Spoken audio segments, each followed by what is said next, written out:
to get to Michigan. And so there, I'm like, oh man, I might have to do the same thing. And so I did the same thing. Once it came time, I had to just scan and keep walking because you never know if they're gonna, take, you know, the opportunity to scan you and make sure that you have to, you gotta pay, at the gate, and it's double like at the gate, it's like it goes up to like $100 if you don't pay ahead of time.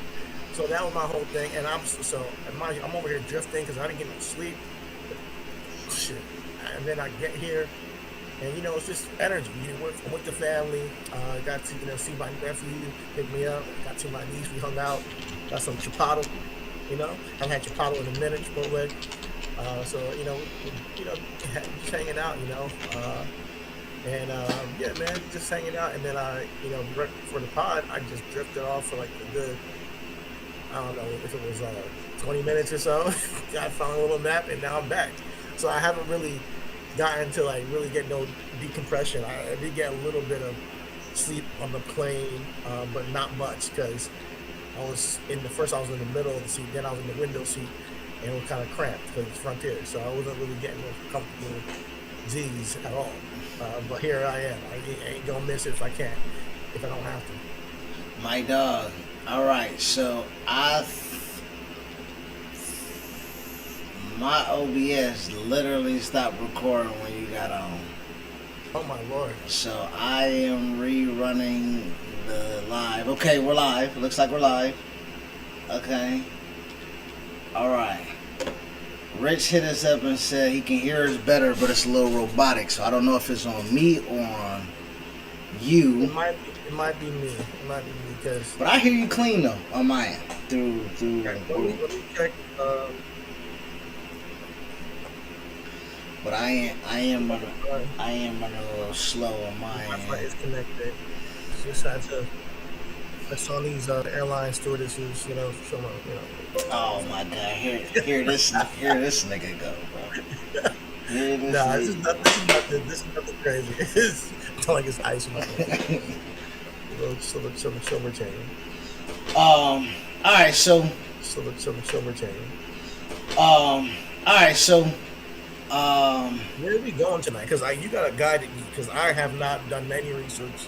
I've not done any. I don't know what's going on in the world right now. So guide me, please, brother. Well, honestly, today, like I said, I was just going to do. I was going to take your advice and do the smoke room. You know okay, yeah. So I had some. I did some. Damn, it looks really choppy online, but we are. Is it me? No, I don't know. I don't know what it is. This audio. I'm just watching live, and it doesn't seem like. I want you to go live without me and see if it still has an issue. Maybe it's no. I was no. So right now, my OBS when I got you, you get the little message that says stop recording, and then it's back recording successfully. Like whenever your OBS just like knocks out. But right now, Right now, it says that we are recording. It says that we are streaming. But right here on Restream, I don't see us. I don't see us at all as far as us being online. Now, I did just hit up Rich because he was the first. He was our first comment. I did hit him back and asked him, can he still hear us? Can he still see us? Does it still show that we're online? yeah. And right now, it shows that we're online. Okay, we're streaming. All right, we're there. We're there. We're good.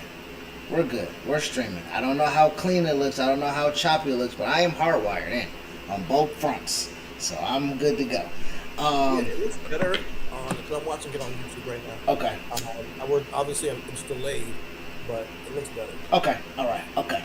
All right. So, yeah. So again, today wasn't going to be Nothing extraneous or extravagant. I was just telling the audience that without you on the show, we was going to do the smoke room, and I was just going to talk about some federal cannabis laws, some things that impact some certain states, like my state and stuff like that. And then I was just going, riff a little bit, mainly on that, and then I was just giving the audience, letting them know that today is not going to be so much receipt based. It's going to have a lot of some receipts, but it's going to have some opinions. Yesterday, when we talked about our Ticketmaster Live Nation, it wasn't a lot of opinions. We didn't opine about a lot of things. We spoke a lot of facts. And this is not going to be Conspiracy Corner, as there has been a conspiracy on the plant cannabis sativa about the medicinal properties and everything like that. This is just going to be a mixture of both, as we have some receipts, we got some conspiracies, but it's just based off the love of the plant for me, so that's what I was going to talk about. Also, now that you're here, I guess I can say we are officially a curse when it comes to tennis. You hyped up Serena when she came back. She got hurt. We hyped up Coco Gauff. She lost the next match. I think we need to lay off tennis just a little bit. Yeah, Coco lost, man. She lost, and it's gonna be tough. And it was a hard match. It was a tough match. She lost again, and she lost the first set again. Stormed back, won the second set, and that third set was like 12-10 match point. They went so many tiebreakers, and in tennis you have to win by 2. You know what I'm saying? So, so they had ton of tiebreak, ton of match points, and she lost 12-10 in the final match point. But that girl had Coco moving.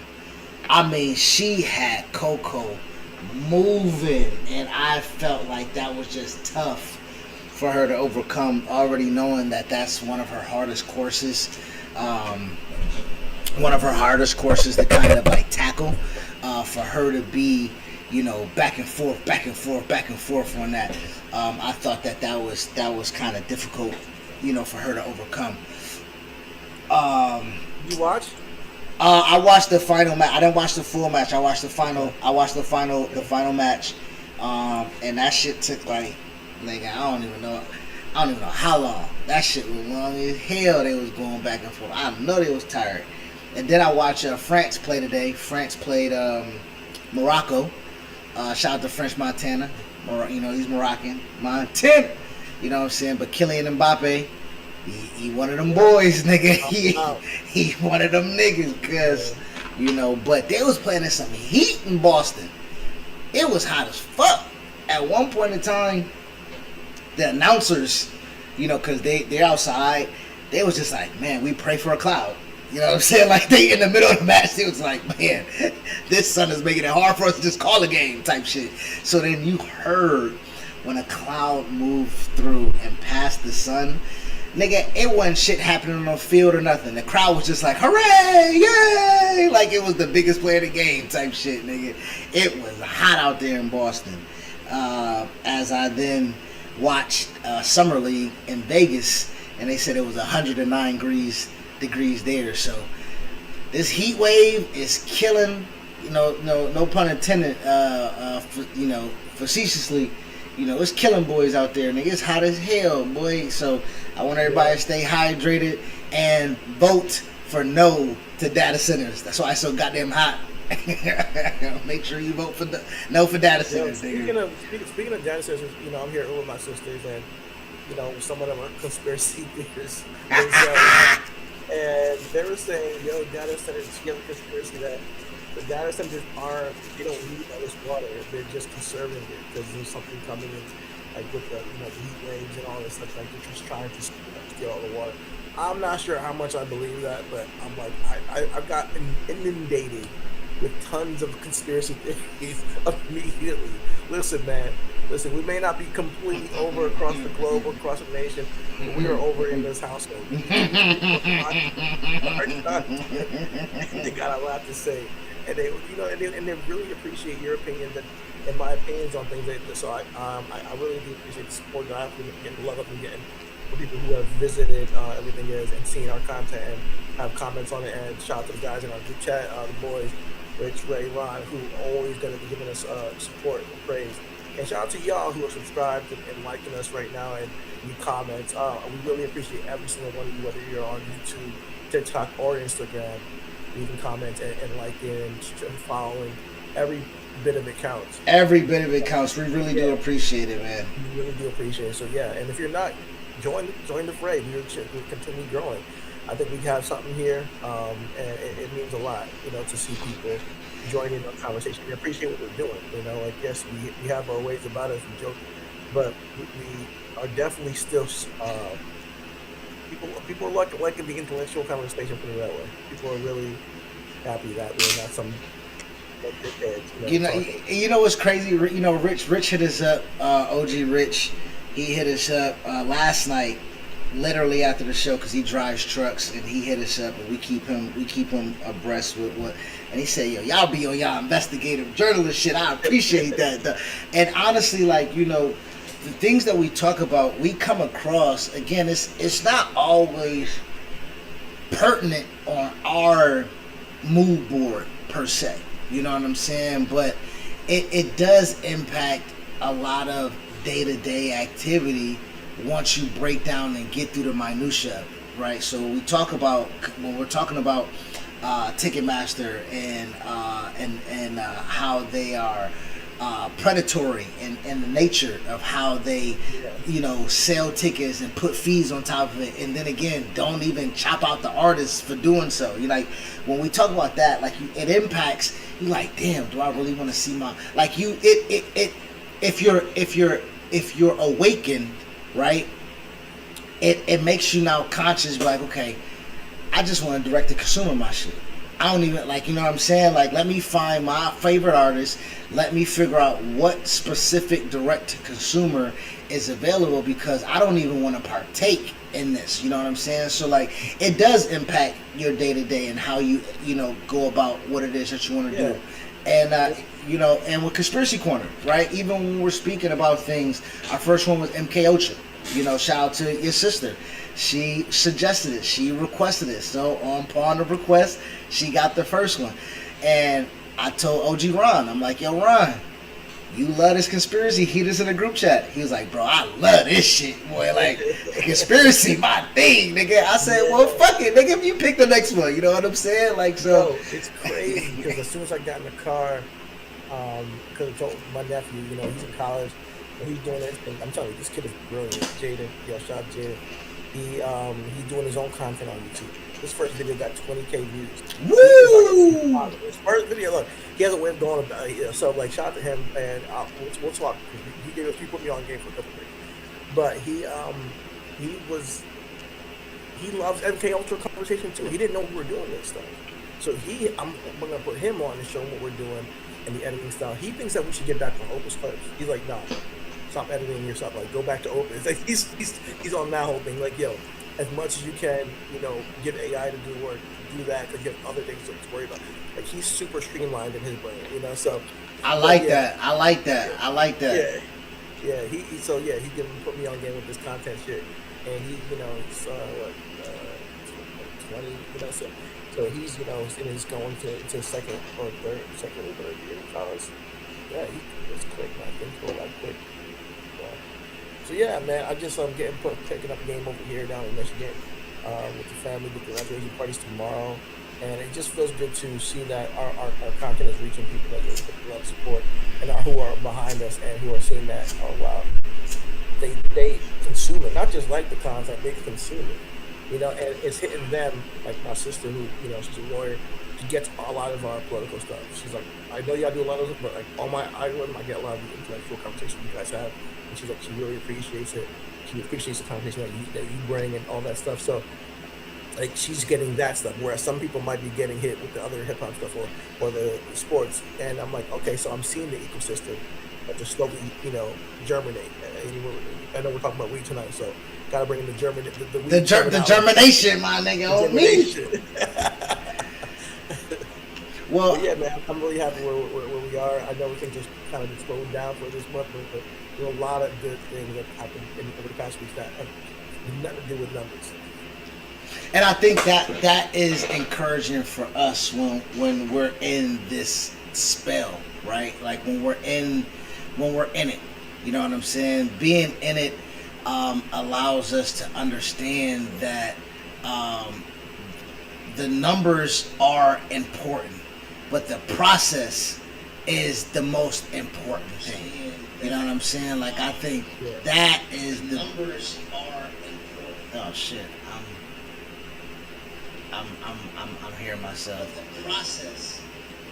Okay. No, I went to go check our stream out and see how we was looking. I'm sweating like a motherfucker on this hell. Yeah, you got I thought you sprayed your face when I first saw it. I'm sweating like a hoe in church, my nigga.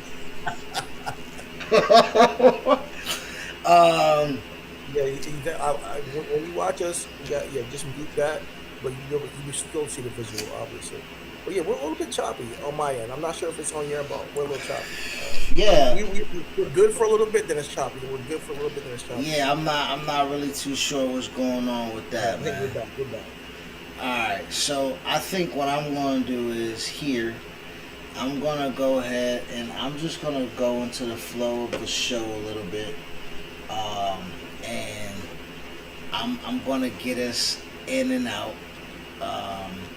Because right now it does look away to me. It does look away to me. I don't like it. I'm frustrated because I know that I should be good, and I'm not good enough, which has been kind of like our claim to fame this past couple of weeks. Like we're been good, but we ain't been good enough. Which us, like we're hard on ourselves, because we want to be both. We want to be good and we want to be good enough. You know what I'm saying? So, with that being said, I'm gonna go ahead and so what I wanted to talk about clearly, again, we got a combination of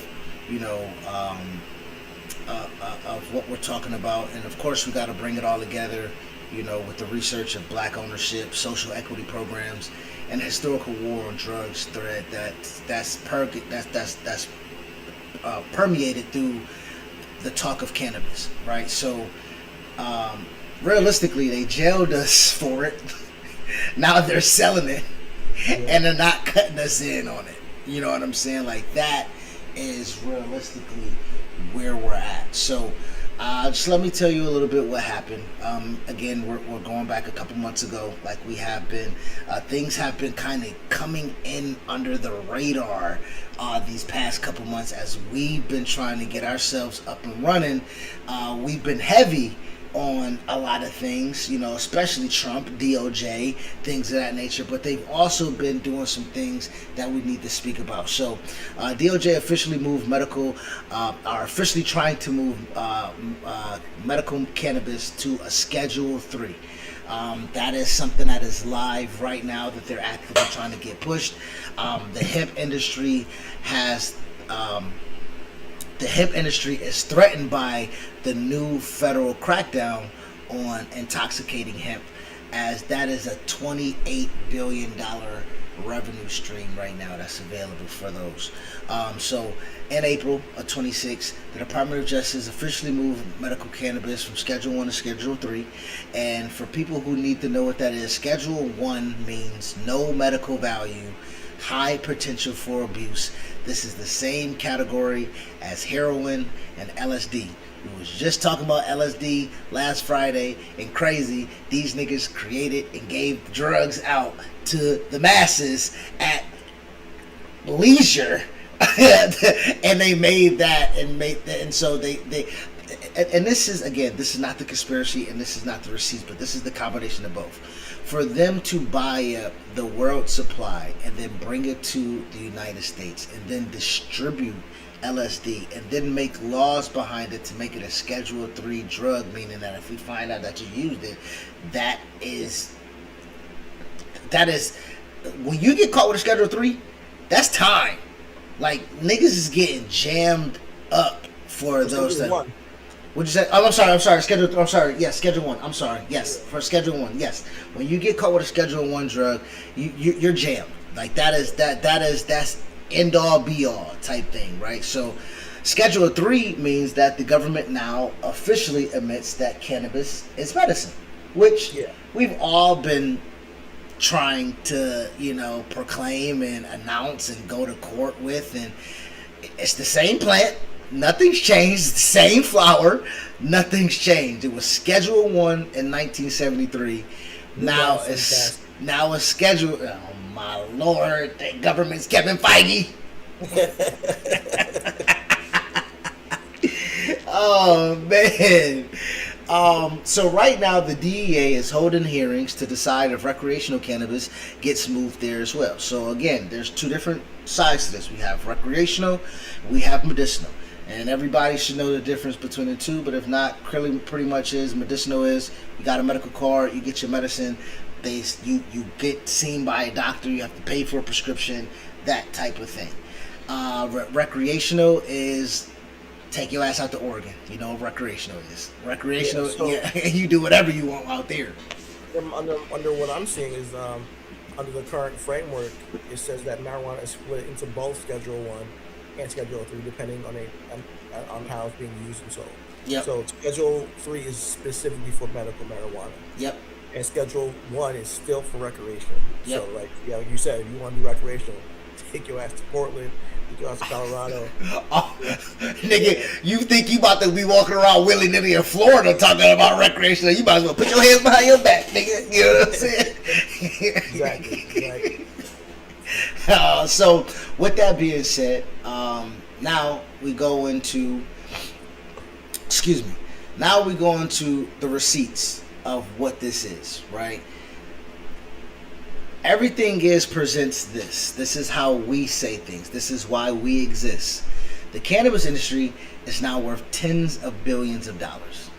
Multi-state operators, Wall Street investors, Fortune 500 companies, everybody's lining up to get in. Everybody's lining up to try to get their money in this because it's a great return on investment. Absolutely. And the people building these companies, overwhelmingly white. Let's just be quite honest. Black Americans are three. No, I'm here. Can you hear me? Hello? Can you hear me? Chitty Bang. Can you hear me? My dog. Can you hear me, my man? I can hear you. I can see you. You're blinking. Your eyes moving. I can't hear you. I can't hear you at all. You can't hear me at all? I guess not. I don't know why you can't hear me. Nothing's changed. I didn't click nothing. I can't see you or hear you. Now I went to YouTube. I can see you asking if you can hear me. Yeah, you can't see me in video. Damn. See, this is the shit that be happening, man. We get on the roll, and now all of a sudden my guy can't hear me. Oh, you're lost. You're lost in video. I can't see you in video. Let me refresh. There you go. Here we go. I can see you now. Can you see me now? Oh, I like my man. Here we go. All right. You can hear me now? Can you see me? I can see you too. My man. Okay. All right. So, as we was just about to get into, again, we was just, every time we about to kick some knowledge, the motherfucker, the man be on our neck, nigga. Listen. The cannabis industry is worth tens of billions of dollars. Multi-state operators, Wall Street investors, Fortune 500 companies, everybody's lining up, and the people that are lining up are overwhelmingly white. Let's just keep that a buck. Black Americans are 3.64 times more likely to be arrested for cannabis than white Americans, despite using it at the same rate. In 2017, 4.3 of cannabis business owners were black. By 2021, that number had dropped to 1.7. As the industry got more valuable, black ownership went down. Not up, but down. They put us in prison for selling it. They freed themselves to profit from it. And now they're calling it social equity programs when they let a few of us in the door. That's not what we motherfucking are about, right? So, back in the day, since we want to talk about this, the biggest shift in federal drug policy was Nixon when he started the war on drugs. And by his side was his top aide, how do I pronounce this nigga name? I think I had it right here. Hold on. I think I got it right here. John Ehrlichman. John Ehrlichman was his top aide during that time. And he admitted on the record, years after leaving the White House, he said, and this is a direct quote, this is what he said: "We knew we couldn't make it illegal to be either against the war or black. But by getting the public to associate the hippies with marijuana and blacks with heroin, and then criminalizing both heavily, we could disrupt those communities." So that was the plan, right? That was the plan. It was documented, it was admitted, and that was 53 years ago. Now, again, 53 years later, that same federal government is actually saying cannabis is a medicine. That's pretty wild to me. So, the people who built the black market that fed communities for decades, they either can't get a license because of their record, they can't get a bank loan, or they get priced out because the legal market before then is extrapolated before they can even open the doors. Tonight, we're talking about it because, again, rescheduling actually means what? Because we have different states doing different things, and they aren't doing the same thing as far as how they're receiving the news from the DOJ. So, again, a quick little monologue that I wanted to get off as we really get into the deep dive of how Nixon made it illegal for blacks to hold cannabis.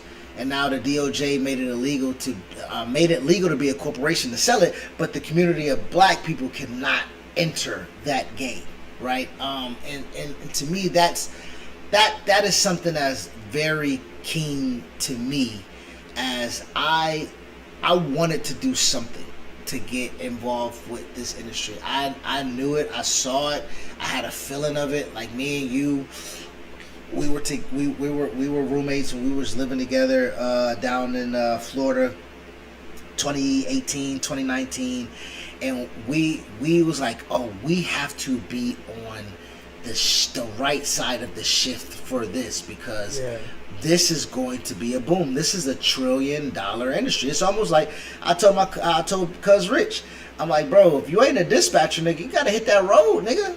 Like, no disrespect, I know that ain't what you want to do, nigga, but it's $1 trillion industry. It's too much chicken for us to be passing up around. So now I'm speaking on that because I am one on the other side, not in cannabis, but because of my driving record, because of my driver history, because of how I recklessly operate a vehicle. Is I can't get into that industry. I can't get on the road. I can't get a CDL. You know what I'm saying? So like, there is real life adversity for those who want to get into these $1 trillion industries, and they just have to figure out how to get that little toe in there, how to get that little finger in there to keep that door slithered open with a crack for you to squeeze in. So me, back in the day, I made my own papers. You know what I'm saying? I just had to do something. I wanted to do something. These right, shout out to Smoke Dizza. This is Smoke Dizza autograph on a pack of papers, but I made my own papers. I just wanted to be able to get in the game of this. Right now, I still smoke my OCBs. You know what I'm saying? And OCB Slim. Now, this is an OCB Slim paper. It's a king size. And I have king size wide papers. So, if you look at the difference, my paper, OCB paper, My paper is longer and my paper is wider. So my purpose of that was my homies smoked a lot of blunts. I knew blunts had health implications that I wanted to move my homies off of. So I was like, but my homies don't like smoking papers because my fingers, I'm a grown ass man, I can't roll joints. That's always a nigga move when they can't roll papers. So fuck it. I had an idea to make papers just as lengthy and long and durable as blunt wraps. And that was the goal of Joint Roller Ayatollah. So when you rolling, you can roll you a king slice or you can roll you an Ayatollah. That was my slogan. Yeah. You know what I'm saying? So like, again, you know, the entrepreneurship available in this particular space is vast. It is available. We discussed it, and we will not discuss it. Nigga, we went to school, nigga. Yeah, we went to school for it. We went to learn sativa for this. And there's so many ancillary business avenues when it comes to medical marijuana, or when it comes to marijuana period. Like he just told you about his paper business, Ayatollahs. That's just one lane, papers, right? Think about the grinders, cultivators, the edibles, yes, the tinctures, the pills, you know, the capsules, yeah, yep, the gummies. Like, there's so many different ways to get into this business. What about the branding for it? You know, what about, you know, advertising? The vertical integration, because again, the money cannot be that the money still cannot be used in banks. So people who were doing it illegally, trying to get legal, had to find a vertical integration to get that money clean for it to repurpose itself in their business model. So it reminds me of Prohibition, and then when it came off of Prohibition, by the way, you gotta center your camera on YouTube, but you're like kind of over to the side. Oh, okay. Prohibition.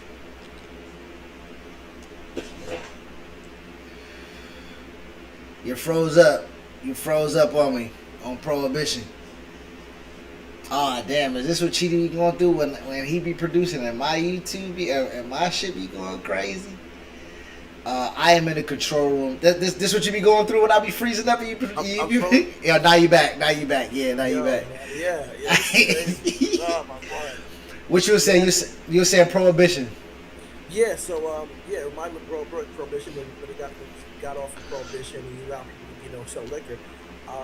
The ironic thing is that this very much parallels that, and then you start to see businesses make like millions, billions off of liquor. And to this day, you know, people are doing that. Whether it's, you know, clubs, bars, you know, you got, you know, your beers, you got your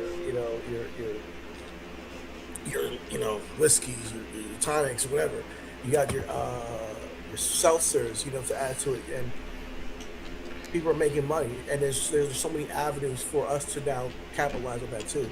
So if you're into the marijuana industry, just, I would say, definitely take a look into what the opportunities that might use your skills to find an advantage. The sad part about it is that I also looked up, like, in comparing legal marijuana to, you know, the bootleggers of the Prohibition era, I was asking, did the bootleggers who were under attack during Prohibition get any reparations?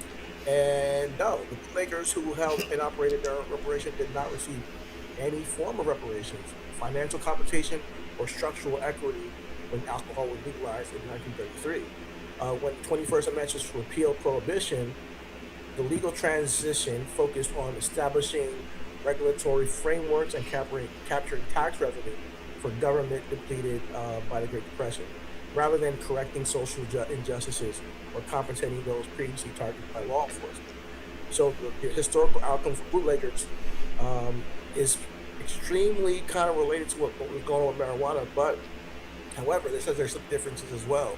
It says individuals incarcerated for violating prohibition laws were not granted automatic pardons or early release when the law changed. They were required to serve out their full sentences, and their criminal records remained permanently intact. So sometimes We've already seen some medical marijuana pardons under Biden specifically. Not sure if Trump has. I'm just say I don't know, but I do remember Biden doing that. Also, the bootleggers who successfully transitioned into the legal liquor market did so on their own dime. They didn't get the money. Wealthier syndicates and legitimate business owners who survived the era simply repurposed their supply lines or bought government licenses to become legitimate distillers and distributors. There's no focus on social equity, and I don't want that to get lost here with the marijuana conversation because we do want to also, as you're saying, not exclude black and brown people who have been demonized for having marijuana part of their culture. Whether you're the gentleman who does cookies, the Mexicans out there on the West Coast, who all about marijuana. Burner and them. Yeah, Burner, shout out to Burner. Yeah, shout out to Burner. Yeah, thank you.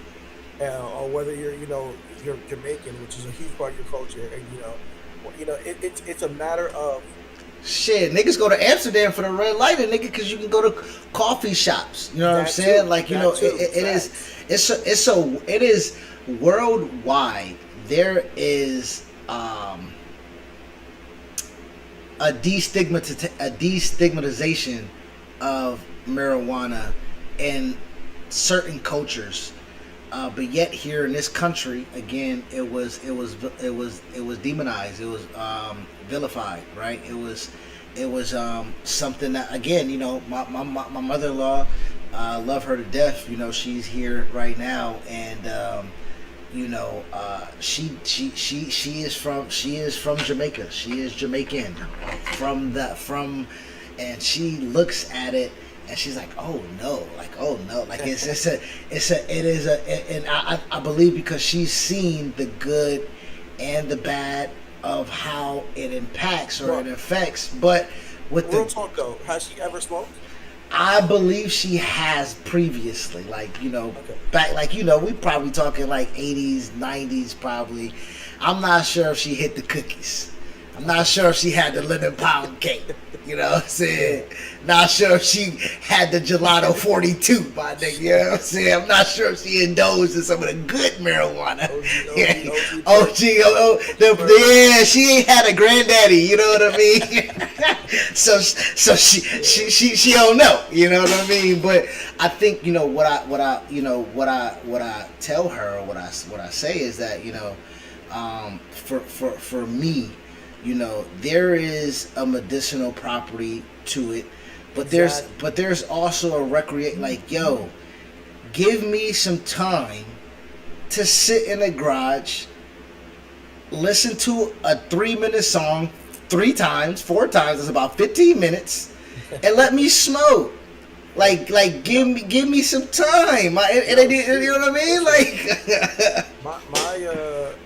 I'm Nigerian. My parents from Nigeria. My mother, man, when she first found out that I was smoking weed, she looked at me like I was a crackhead. I'm like, Mom, this is not the same thing. I started to put her on to hey man, you have arthritis and pain in your knees. There's certain things like lotions that's with CBD. Yes, it's topicals. Yes, the topical. Yes, topicals. Absolutely. Topicals that we've been talking about that can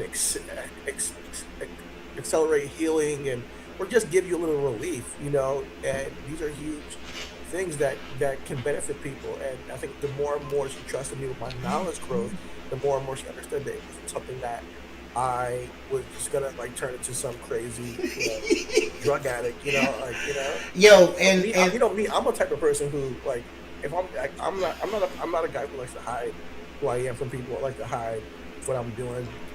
So yeah, it was the whole thing where I told her straight up, yeah, I smoke weed. I just, once I started, I was and I tried, and I go to explain it, and typically that's taboo in our culture, And you wasn't a big weed smoker until you got with me, though. Realistically, I know you tried it, but not as much. Exactly, yeah. Exactly. So when you try it, it's different than when you're indulged with it, right? And I think that is where soul culture, yeah. And I think that's where I am in that particular, because now where's my motivation at? right? Is my motivation due to before I smoke, how I smoke, when I smoke, how many times I smoke, how long I smoke? Like that is a psychological kind of warfare that I go through, but that's an individualistic journey, right? We don't do that with people who are prescribed, Vicodin for a car accident. We don't do that for people who prescribe Percocet for a mouth procedure. Like we don't do that for people who are prescribed anabolic steroids, you know what I'm saying? But we do, right? But we look past that because, like, for bodybuilding, for wrestling, for something like that, we're like, oh, he on the juice. Or in sports, it's a long conspiracy about how the hell LeBron playing so long. Like, you know what I mean? Like, like we trying to figure out, nigga, how you playing so long and they never get popped, but your homeboy Maverick got popped. Oh my God, yeah. You know what I mean? Yeah, there's just so many things that are being taken. We just had if we didn't even cover it, I want to cover it, but we just had a freaking PED Olympics. You know that? These games last month, and people could take and juice. And guess what? Only one world record was broken, which is after all that. So even with the advantages, my nigga, you don't even guarantee yourself. So that's what I'm saying. With cannabis, you don't really, with the quote unquote enlightenment that you may get. We just talked about it when we was doing LSD with the black. That we had the video of the black guy who used it or was forced to use it, and he was like, I don't want to talk about it. It was a bad trip.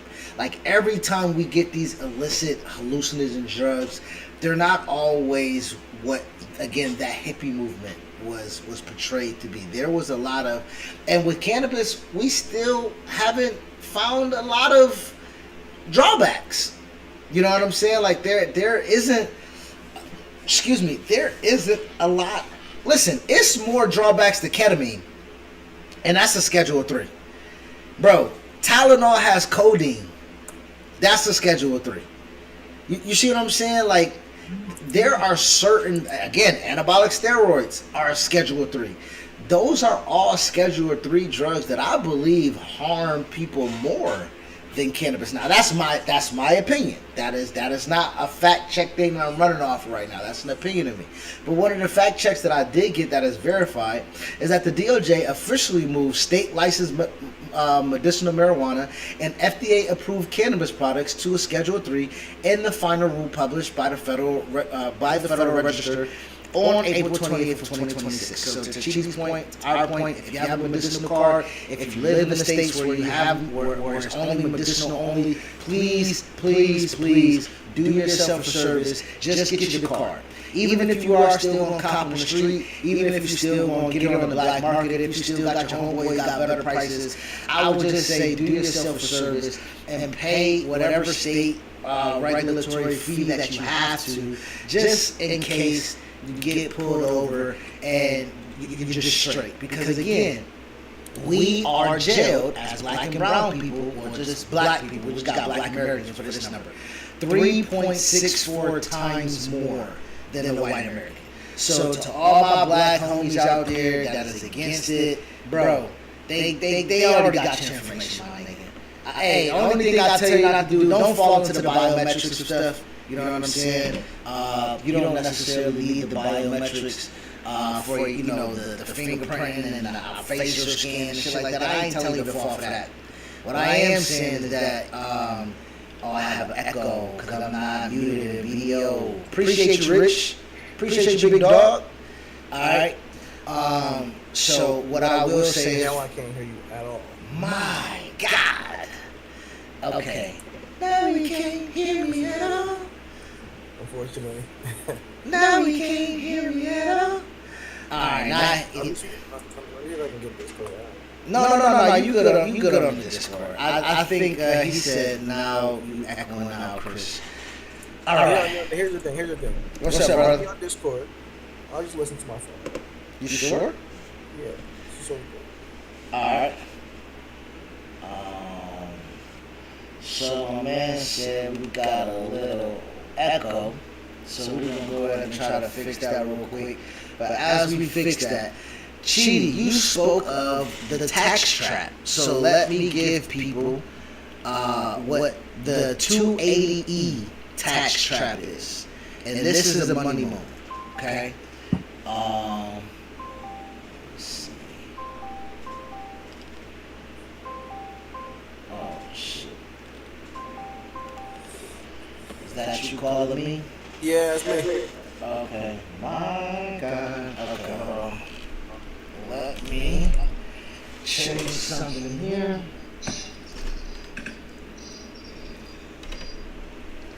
Okay. Alright. Can you hear me? Yeah, I hear you. Okay, my guy. So I'm gonna mute this. Is there echo?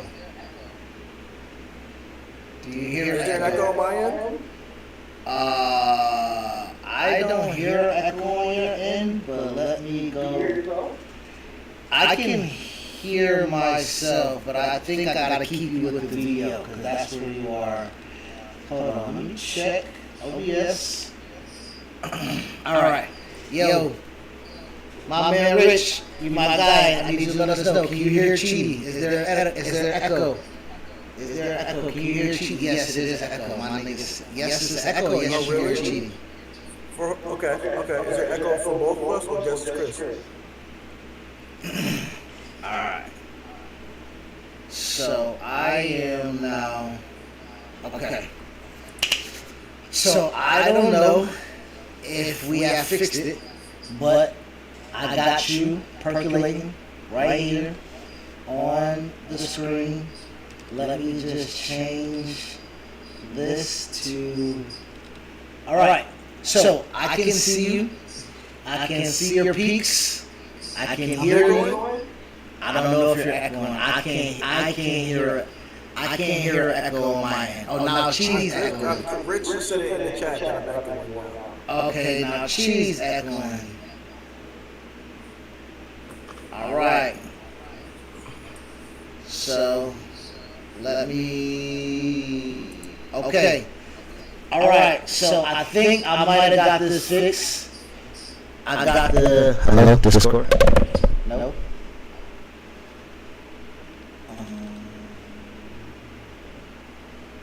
Alright. I should have you there now.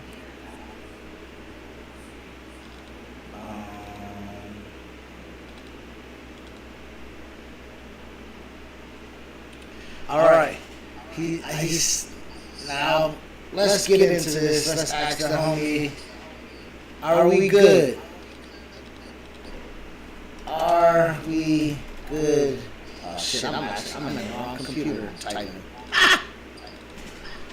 Are we good now? We good, fam. We're good. We're good now.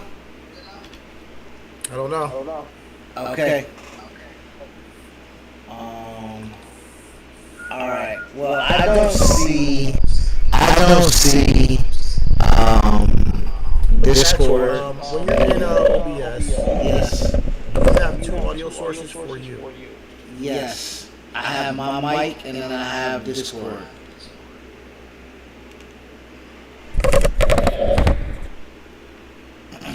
I have my mic and I have Discord.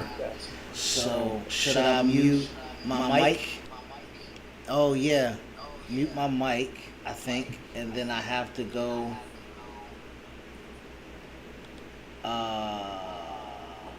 He said that you're still echoing. I'm not that bad. He said.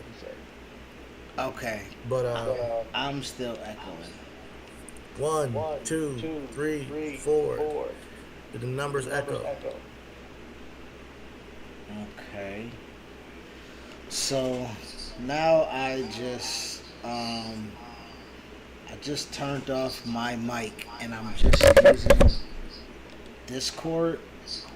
So I'm about to see if. There you go, Chris. Okay. He said, "There you go, Chris." All right. Thank you. Let me do the Tommaso Ciampa, my nigga. Hey, so I still got a slight echo. Not sure why. I think it's because I'm not even. in Discord. I muted video. Now I muted video on OBS. So I muted video in OBS. I muted my mic, and now we're just running through Discord and OBS, I believe. Okay. All right. So now I think we're. Can I mute myself in video? I muted you. Yes, you can mute yourself in video, but I think I muted you already. But go ahead and mute yourself. Yeah, you're muted. Yeah, you're muted in video. Now I'm muted. Okay. Yeah. All right. Okay. shout out to. I'm not doing because I'm on my cell phone right now. Okay. So that's where my audio coming from. Okay. Yeah, it's because of the room. Okay. Let me, give me 2 seconds. I'll be right back. No problem.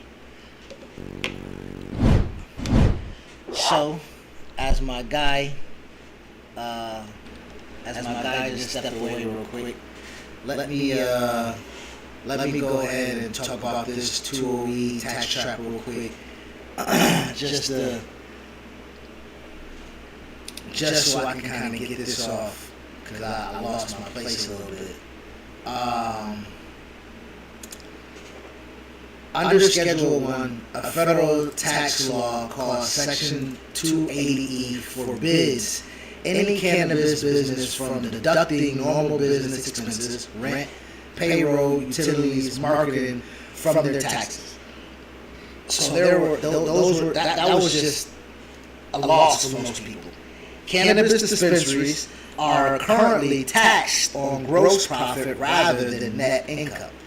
Effective federal tax rates are 70 to 80%. So, a regular business pays taxes on what it earns after expenses. A cannabis dispensary pays taxes on everything before expenses.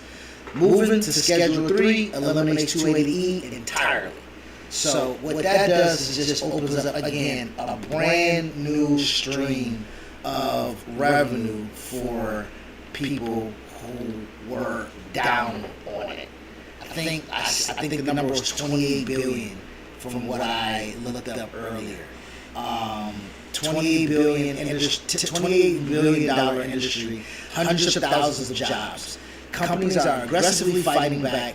So again, this is what they wanted to do with the reclassification component of this. They wanted to make sure that they opened up the availability for this money to be taxable income, or to be deducted for the taxes for taxable related income.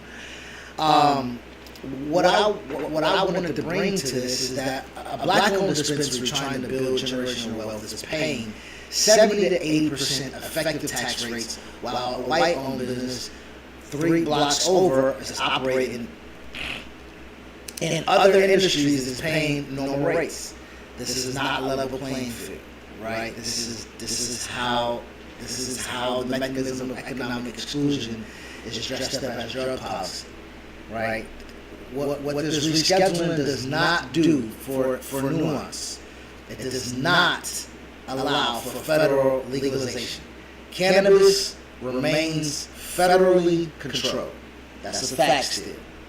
It does not fix interstate commerce. You cannot, as a dispensary, ship out legally across state lines. That is a no-no still. It does also bring FDA into the conversation, where they will have federal oversight for potential packaging mandates and a pathway for big pharma to move in. As we said, the money that's coming into this is astronomical. It is at a time where it's going to benefit a lot of people who already have money. So, let's keep that in perspective. So, as Big Pharma has the money to, again, they already have the money, they already have the lobbyists, they already have the people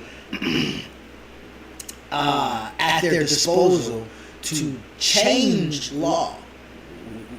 We're seeing that already, right? So, most polls show that cannabis consumers don't believe the Trump administration will complete rescheduling before the year end.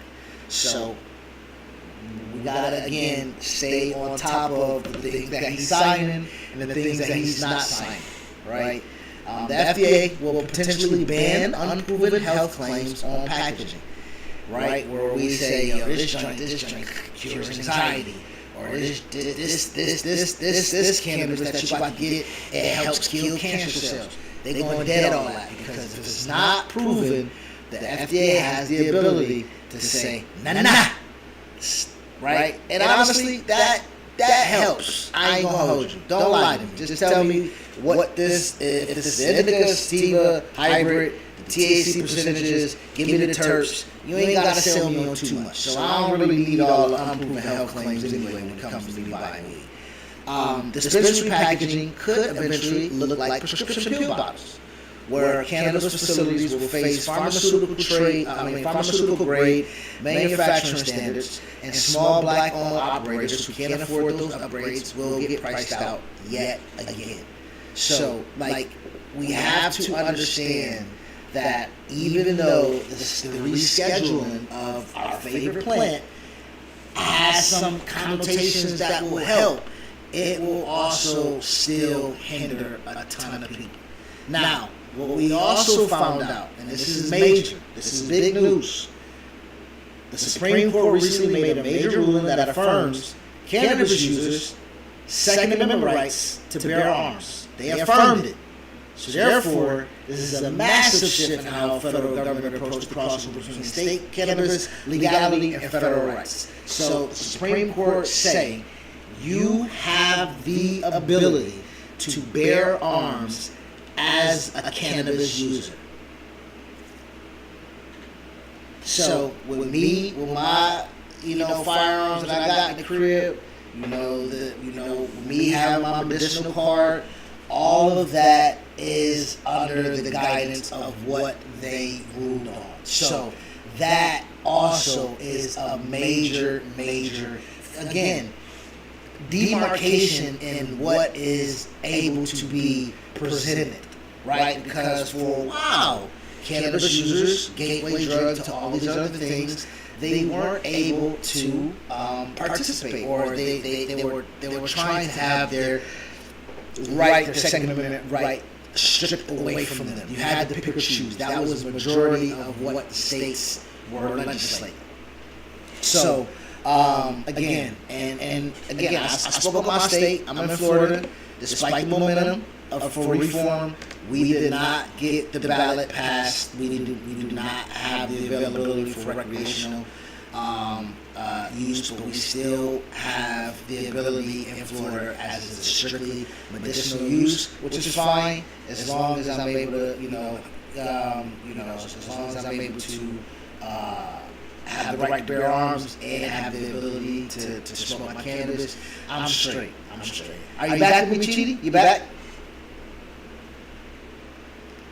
My guy's not back with us. No problem.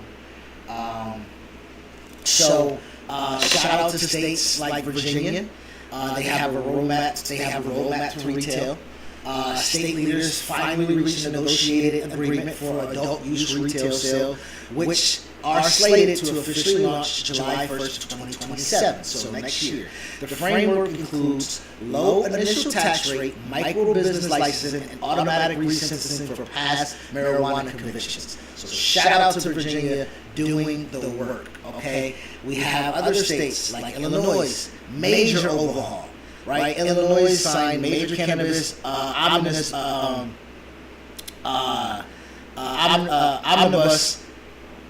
legislation that includes sweeping rule changes. This includes a strict regulatory scheme for hemp products, delaying certain hemp provisions while immediately granting dispensary more operational flexibility, such as removing mandatory on-site security costs. So that's for Illinois. We got Pennsylvania, right? Pennsylvania remains the most likely state to successfully pass adult use legalization, acting as a massive legislative focus for a mid-Atlantic market. So shout out to Pennsylvania right now. we have my old state of Alabama. Alabama and Kentucky are two southern states that continue to expand or launch legal medical framework. Alabama recently recorded its first legal medicinal cannabis sale, while Kentucky expanded its list of qualifying conditions. So shout out to those two southern states breaking through. We have Ohio, they have rollbacks. Right now, they're following voter passage of Issue 2. State lawmakers passed legislation making controversial changes to the new law. So, let me break that down. This included limiting THC levels, limiting home grow plants from 12 to 6, and recriminalizing some conduct. So, as we gave props to 5 other states that are doing progressive work, we have states like Ohio that are rolling back. And I'm not going to hold you. When I just spoke about my license and everything like that, and why I'm not able to, get my CDL and what's on my record and everything like that, passing through Ohio, you know what I'm saying? I had a little something in the whip. They pulled me over, and it wasn't a lot, bro. Again, it was probably like a gram and a half, half eighth, right? 1.8. You know what I'm saying? I'm driving from Florida back up to Buffalo, and I'm passing through Ohio, and I get blicked, and they pulled me over, and that was on my record for about 2 years. They suspended my license. I had to get back to Ohio.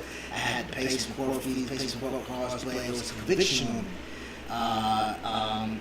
And that driving, I didn't have a driving while I'm intoxicated. They didn't give me a DW. They gave me driving possession, and that is unfortunate because Ohio, again, is a major. You can't really get around Ohio. You know what I mean? Like to get to where you're going, sometimes you gotta pass that motherfucker. So. From Ohio limiting grow plants at home, where it was originally 12 to now 6, they cut it in half, and now they're recriminalizing some of that conduct. That is something that I'm very upset about, to me, personally. Anyway, so. My man's not back yet, but I'm not gonna hold this up. What I am gonna talk about again right now is that, as I stated, some lawmakers said not quite as voters said yes. There are some, again, Florida, Ohio. There are states that are really, again, broken. They don't really have the foresight available. And so Florida has, the third largest black population in America. Black Floridians disproportionately are impacted by cannabis arrests. Let's just be honest. There's still no path for a legal market if you are black down here in Florida without having, backing. Some financial backing. So for me, that is still a little disheartening for me a little bit. They use cannabis arrests to disrupt black communities for 50 years. Their arrests became felonies. The felony records now disqualify people from legally getting to the industry that is now $1 billion industry. Right? The plant that put people in prison is now the product that's making someone else rich and profitable. The record from the arrest is the barrier that keeps the original community out. That's not by accident, man. That's a policy design. That's a bar right there. So out of 36 medicinal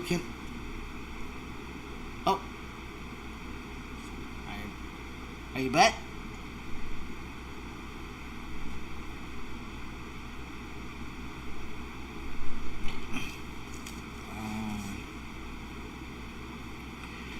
And give me 1 second. Out of 36 medicinal cannabis programs nationwide, 34 exclude people with felony convictions from participating. Virginia's new framework is one of the most progressives. They include automatic resentencing for past cannabis convictions. Most states do not. So again, we're really trying to figure out how we can restructure this framework that it doesn't necessarily continue to barrier out those who need the entry to get in. One of the things that was really big that I wanted to bring to light in today's podcast was Bernard Noble. In 2010, Bernard Noble was sentenced to 13 years of hard labor in Louisiana for carrying enough cannabis for 2 joints. Again, like me, coming through Ohio, he wasn't dealing. He had 2 joints worth of cannabis. They gave him 13 years. Now, B Noble, the cannabis brand, was created to honor his story. Over 600,000 people are arrested every year for non-violent cannabis offenses. Again, Bernard Noble was sentenced to 13 years in prison for 2 joints worth of cannabis. 13 years. So shout out to B Noble, the cannabis brand that is created to honor his story, that's created to honor who he is and what he was able to bypass. And again, 600,000 people are arrested every year for non-violent cannabis offenses, man. So, just wanted to make sure that we keep that on the forefront. You back with us, my boy? Yeah, I'm back. Hold on. All right.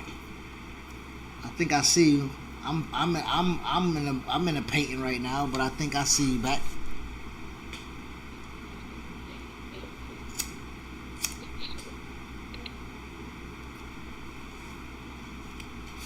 All right, my boy. So, I don't know if you heard anything. I don't know if you was following along. Do you have any bits and pieces? Okay. What I was displaying was giving a little bit of conversation. Oh, hold on. Now I gotta put my earpiece back in. What I was getting to and what I was speaking about was how there is state by state. They are, some states are, setting up good.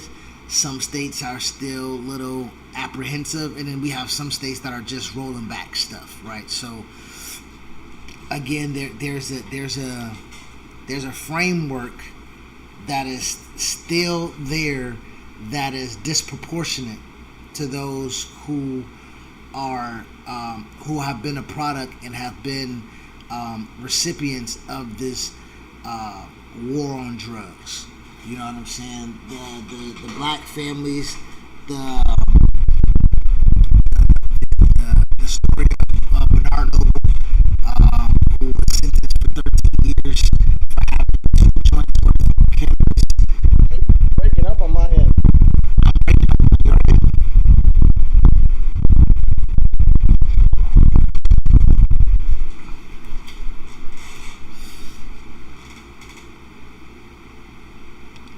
Can you hear me on Discord? I can hear you now. You can hear me on Discord? Okay. Yeah. Hello, can you hear me now on Discord? I think I want to use the mic. I still want to use this. Hello, can you hear me? Can you hear me? Can you hear me? Can you hear me? Can you hear me? Alright. So let me bring him over here. Alright. I think this might be a little bit better for me. And now, okay, I think we peaking a little bit. All right, can you say something for me? Hello, everybody. All right, we're peaking. Good job. We're good. We're good. All right. What I wanted to kind of again, one of my biggest things, like I said, I just wanted to let people know that what is happening right now that is going to take place is that once CT sounds distant.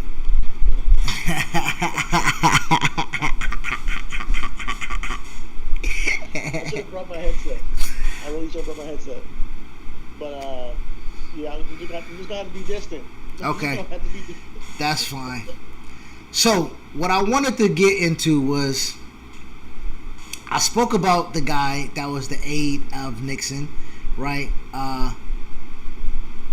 Give me 1 second. I spoke of this guy's name. Let me pull it back up on my computer. John Ehrlichman. So John Ehrlichman, okay? John Ehrlichman. Johnny boy. What'd you say? Not Johnny boy. John Ehrlichman was he was Nixon's aide, and this is what he said in 2016 in Harper's Magazine interview. This is a direct quote. This is verbatim from him. The Nixon campaign in 1968 and the Nixon White House after that had two enemies: the anti-war left and black people. We knew we couldn't make it illegal to be either against the war or black, but by getting the public to associate the hippies with marijuana and blacks with heroin, and then criminalizing both heavily, we could disrupt those communities. So, again, I know I read that quote once, but I wanted to read that one more time for you, man. I don't get why they are so fucking fast.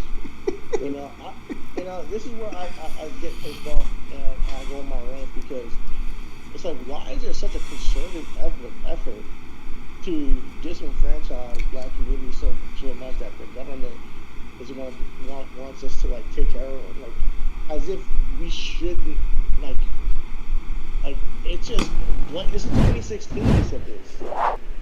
This is 10 years ago. Like, and he's like blatantly in our face saying, yeah, we're trying to discredit that community and get them hooked on drugs.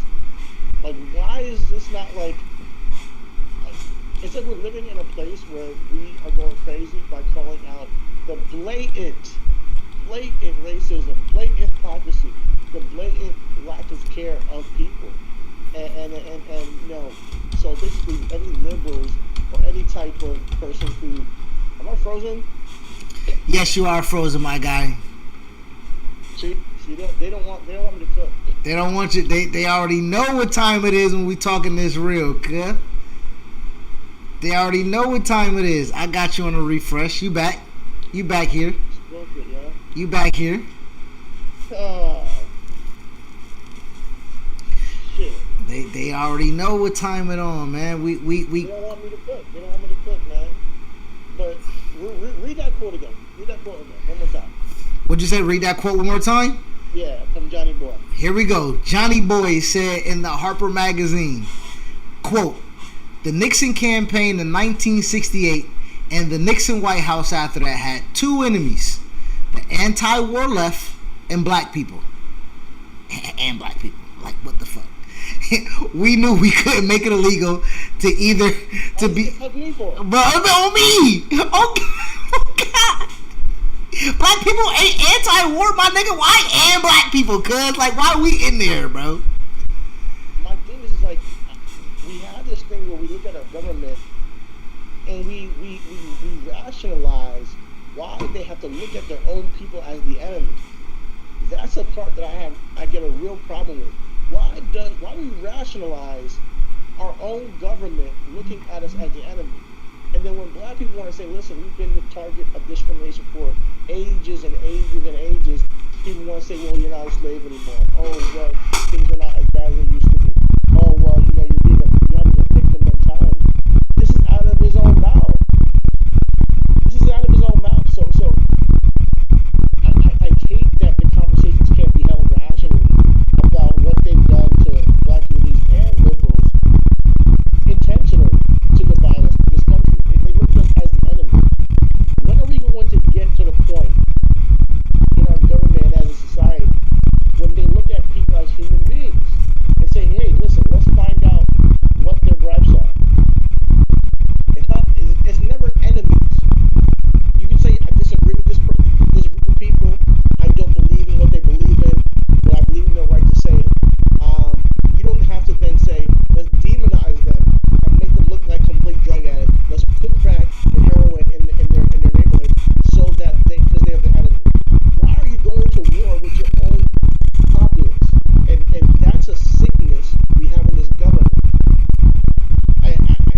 Can you hear me A now? little bit.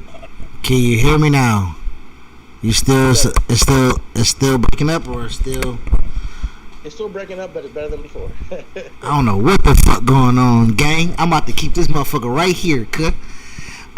What we're talking about, where you say, the hatred of black people, or the disproportionate wealth gap between who the haves and the have-nots in this industry, in this cannabis industry. Black ownership is declining.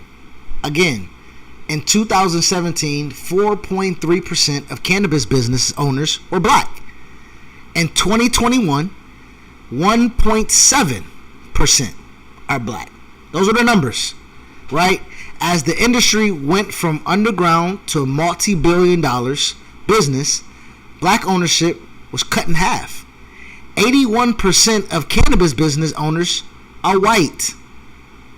And there's only 6 states, California, Colorado, Connecticut, Illinois, New York, and Virginia, who have things in place right now who provide meaningful funding to social equity applicants beyond fee waivers. That's it. There's only 23 programs required. There's only 23 programs require applicants to secure a building before getting a license. That's a barrier. Commercial real estate near cannabis zoned areas is some of the most expensive in any city. 34 of 36 medicinal programs still exclude felony convictions. Banking remains inconsistent. Cannabis businesses are still largely cash only because federally you can't charter banks. Federally chartered banks won't touch that. That's still a no-no. And licensing fees for non-social equity applicants can run up to $50,000 or more just to apply. So again, as we talk about right now, why do you think black people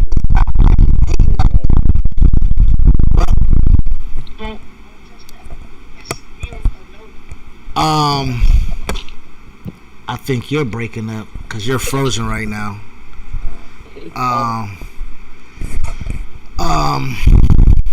Yeah, man. I think it's very difficult right now for us to not cry "woe is me" a little bit. When it comes to this industry booming and us not being able to partake in it. You know what I'm saying? The game is rigged. They want to act like it's not, and that's the problem with it. It's like, listen, you guys, usurp all the equity for years, right?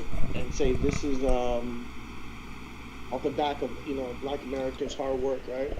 And then you garner up all this equity and cash, and then you guys say, okay, yeah, cash only marijuana businesses, let's go. Yeah, let's buy. Oh, you can only do it if you have a building. Let's go. Yeah. This is equal. Like, this is totally fair. And we know who has the equity to do this. We know who has the money to buy a building and do this, and has the ability to take those risks. As a business owner, and who's getting the loans to do that if they even get a loan. So I'm tired of playing dumb with these motherfuckers. For real. I do want to give your is cheap right now, stop producing. But I do want to highlight and name the people who are real black operators that are still building anything through this. Right? So I do want to give a shout out to Robert Kane and Scott Dura. Yeah, the audio's messed up. What? You said what? The audio is messed up. Yeah, the audio. Yeah, you were choppy as a motherfucker a second ago on YouTube. So yeah, I'm not sure if it's. I think it's a connection, bro. I think we have a bad connection. I think that's what's going on here.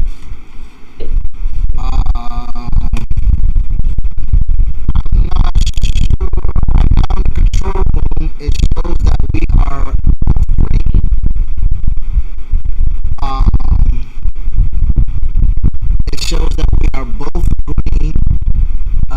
have 3 green bars in the control for you and I. Right now, it shows that. I'm hella distant no matter what I do. Oh shit.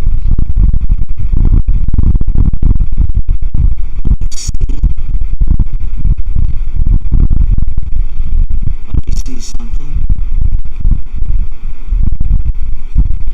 Hello. Is it better? Do you know if it's better? Let me check.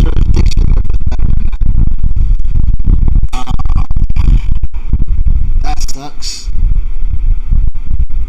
I was just going off and it was choppy. Yeah, I'm not sure what's going on, man. It's being a little bit choppy at the moment. Alright. Well, what I wanted to do was name and give a shout out to black operators. You better now on Discord. Okay.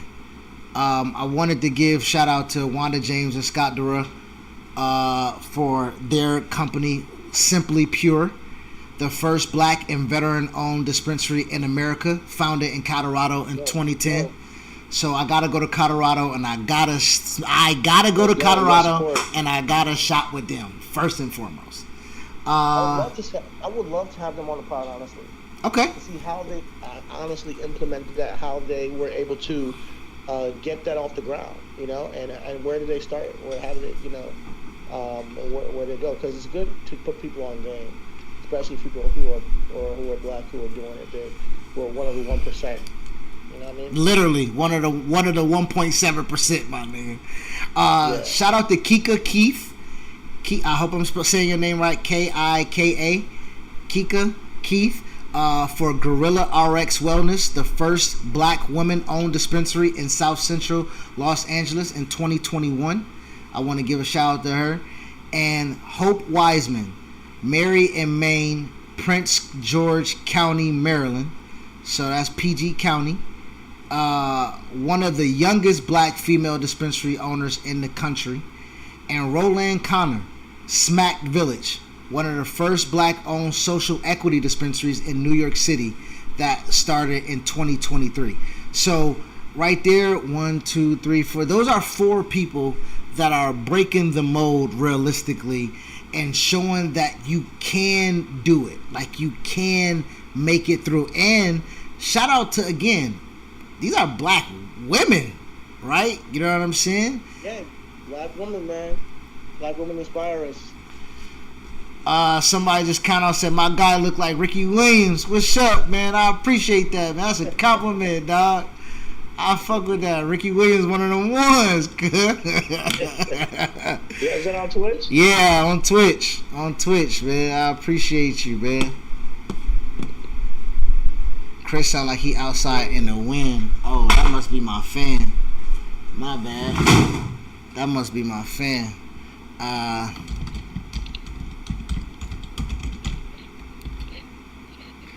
Good. Man, so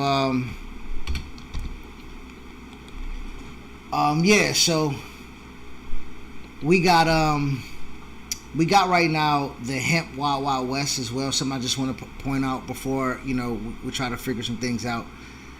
The hemp derived THC CBD industry, your gas station gummies, your Delta 8, your HHC products. That's a $28 billion industry built on legal gray zones from the 2018 Farm Bill. Okay, so again, you had a lot of people that were bypassing federal regulations by saying this product is hemp because if it's under 3% or 0.03 THC, it's hemp and you can sell it legally without having to go through the dispensary laws and the federal legalized cannabis laws.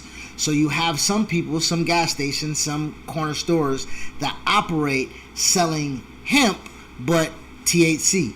And I'm not going to put my guy's name out there, but I will let you know what it looked like. Okay? It looked like this. Can it show? So it will say this. THCP flower hybrid. That's what they operate that under. They'll have THCP, THCA. They get around that derived initiative by labels. So when they come in and somebody busts down the doors or whatever the case may be, the only way that they can really get you is if they take your shit and they test it.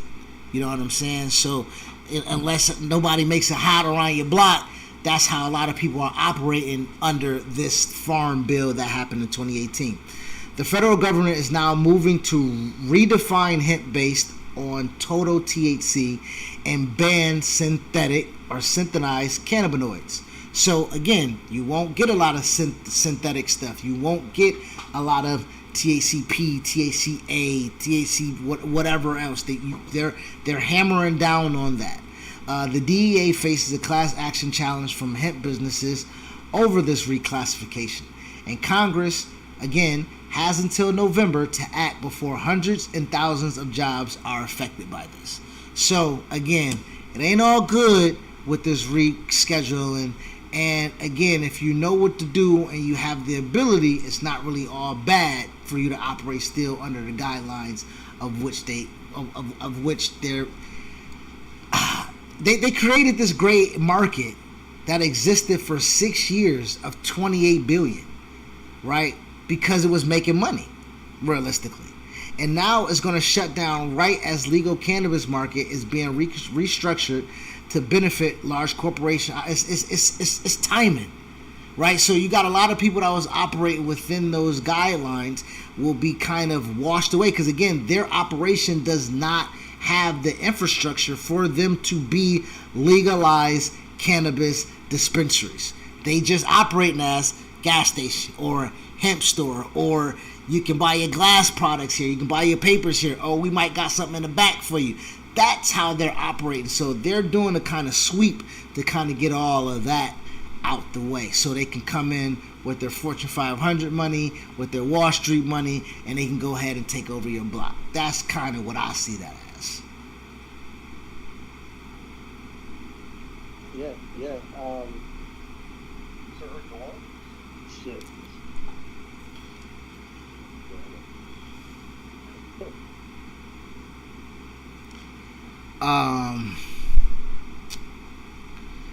You can hear me though? I can hear you. Understand? Yeah, no. Okay, all right. Yeah, I'm with you, bro. Is that okay? Yeah, I'm with you. Okay. Yeah, man. I think another big study that I wanted to share with you guys is that counties that have marijuana dispensaries see an average of 30% fewer opioid-related deaths compared to counties without legal cannabis shops. So let's just put that in perspective. If your county has a marijuana dispensary that's available to you, that you can go to, that you have access to, that is able to operate, there is an average of a 30% fewer opioid-related deaths in that county. Exactly. Compared to other counties that do not have legal cannabis shops.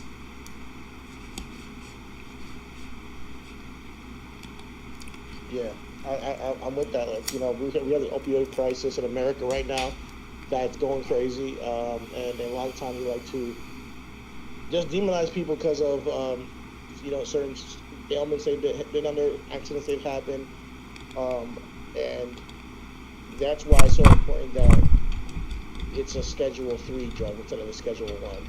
Now, granted, I would love for recreational to also be Schedule 3, but at least we're getting somewhere, you know, with the medical marijuana, because now we get people who go through the legal process with their state and with their county, you know, can hopefully we can expand this past just a few counties now. We can expand this to, you know, all states, you know, because this is a federal, you know, decree now.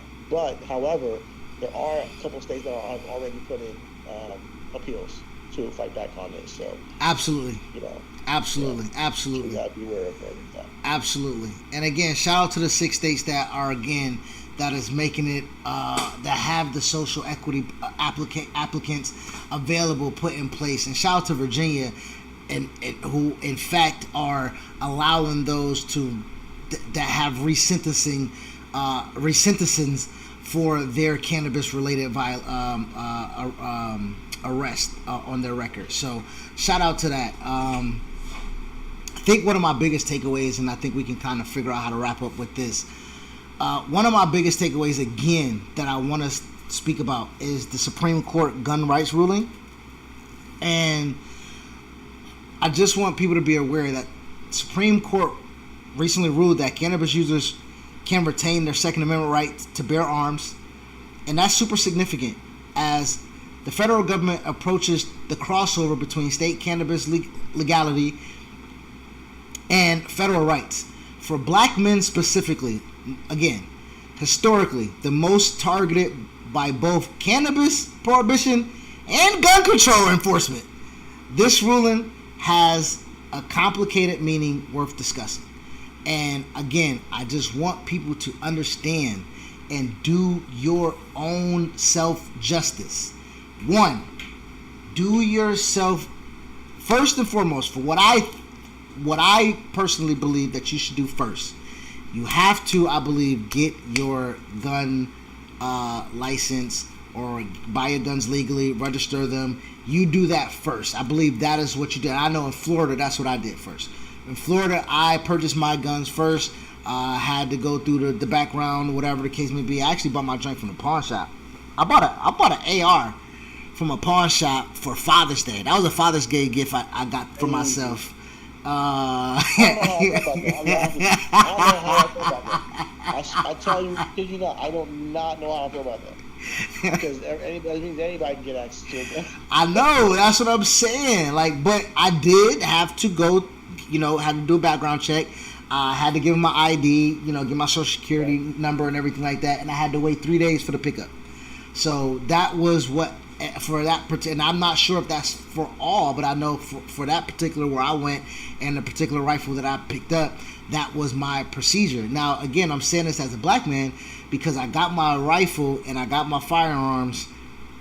I have a side firearm as well, a little 380. I got those before I got my medicinal marijuana card, and I don't believe they asked, but I don't believe I disclosed. Like, it's not, it wasn't like a red, asterisk where you had to answer the question. I'm not mistaken, but I don't believe I disclosed. But Nikki Fried, who is a Florida State Congresswoman, she's a big advocate as she's a medical marijuana card holder and a Second Amendment advocate as well. So, oh my man, you good? Your camera went down. Good. Are you? No, I don't see you no more. Oh, fucking hell. Yo, I'm gonna have to close this bitch, man. I don't know what the hell's going on. Okay, I'm gonna run the solo until you get back. Let me know when you're back. I got control room open whenever you get there. We are battling through some technical difficulties, people, but we will not let you down. We will be here every day as we suppose. Oh, my man, here we go. Here we go. Are you? Oh yeah, there you are. Okay. Okay. So yeah, I just think that realistically it is important as a black man for you to operate within the laws that are available to you, right? So again, I want you all to, if you are still going to the store, if you're still going to, I'm sorry, not the store, if you're still meeting up with your homie, if you know you got prices that are better, from your mans that you've been going to, whatever the case may be, that's fine. But do yourself the justice by applying for your state medicinal card, and have that on your person at all times whenever you have product on you. And know your state's limitations of how much you can carry and how much you can have on your person at one time. In Florida, with our medicinal, they do it within,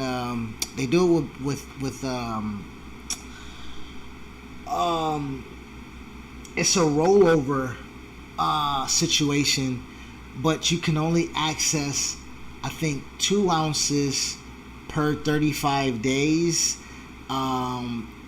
And if you get a medical exemption from your doctor, you can get up to 4 ounces per 35 days. And every 35 days, whatever you have bought, it comes back to you. So let's say out of your allotment, you only you went and you bought 2 ounces. In 35 days, you'll get those 2 ounces back into your allotment. So, that's how they do it down here. So, again, know that you can't never be caught with more than a quarter pound on you. Okay? That's 4 ounces, people. So, if you moving and shaking, you can only move and shake with quarter pounds. And again, if you are getting your stuff from the dispensary, at least go there one time. Go there one time and get you a canister, get you a case that got your name on it, that got a barcode on it. So again, when you get your shit, just put it in there and you good. I'm saying that to say this, as you have the right federally to hold your gun and hold your cannabis. I want you to be legal on both sides. Don't run around with no strap that ain't got no motherfucking numbers on it. Make sure every gun that you have belongs to you, because if you get pulled over with the gun in the car and cannabis in the car, you need to be legal, because there is no motherfucking protection if you don't do what they allow for you to do under the laws. So that's just my big spiel for that, because again, I do carry both. More often times than not, I do have something on me, and more often times than not, I got that thing on me. So I always have to make sure I'm under the guidance of making sure that I am operating legally, because again, there is no real protection from you via the state. The federal allows you to do something, but the state has all the jurisdiction for your rights. So I just wanted to let that be known.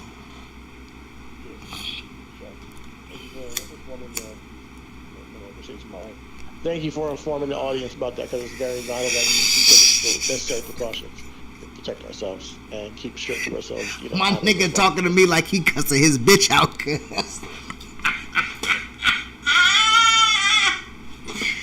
My nigga talking to me like, hey, listen here, bitch. I ain't even gonna keep playing with you, ho. This is outrageous. Oh, man. Real quick, man. Real quick. Big Pharma, right? Now that we talked about it, Big Pharma has their sights set on this because they have money, they have the equity, they have the stamp, they have the lobbyists, they have all of this to get their... Talk about it. So with Schedule 3 and FDA oversight, this creates a pathway for pharmaceutical companies to patent synthetic cannabinoid compounds, right? So this is what they can do.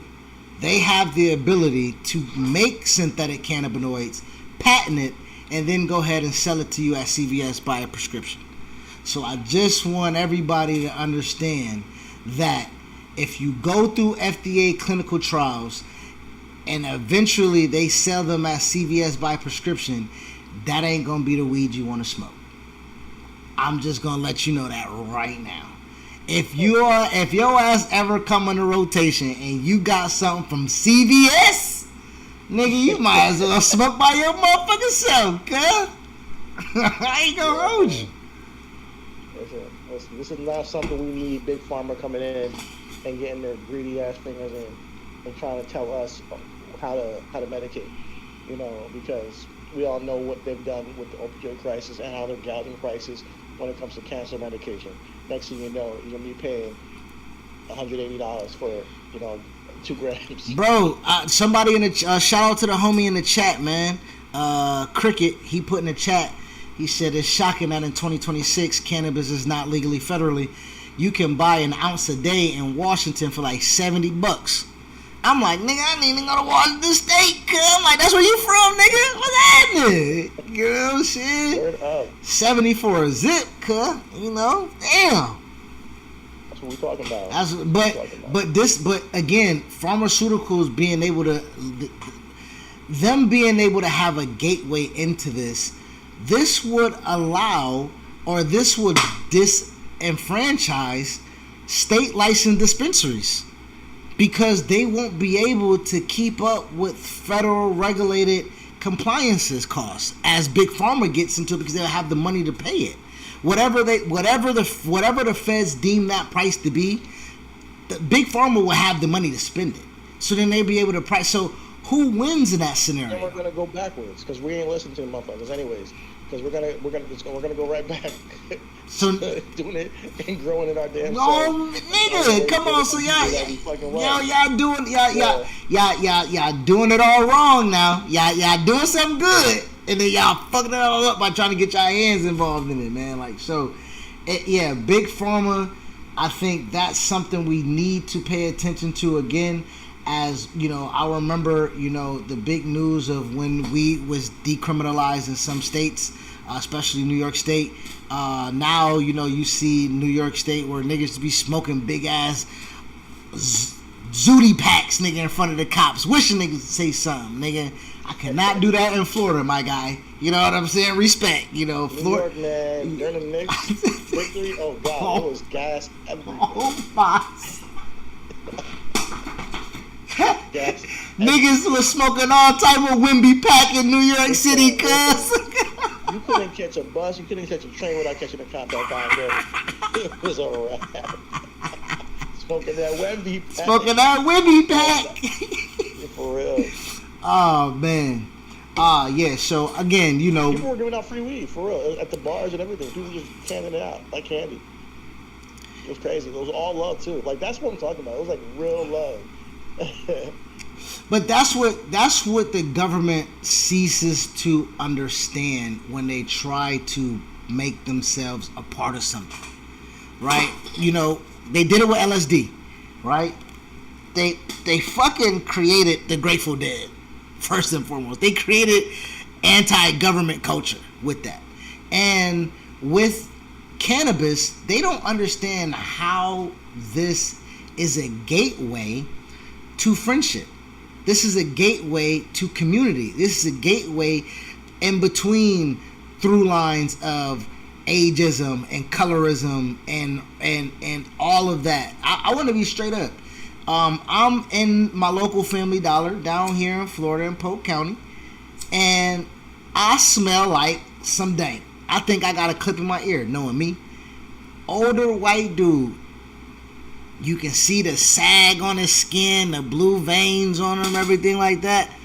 He said, "Brother, you smell pretty good today." And I already knew what he was talking about. You know what I'm saying? I said, man, I appreciate you, dog. I appreciate you. He was in front of me.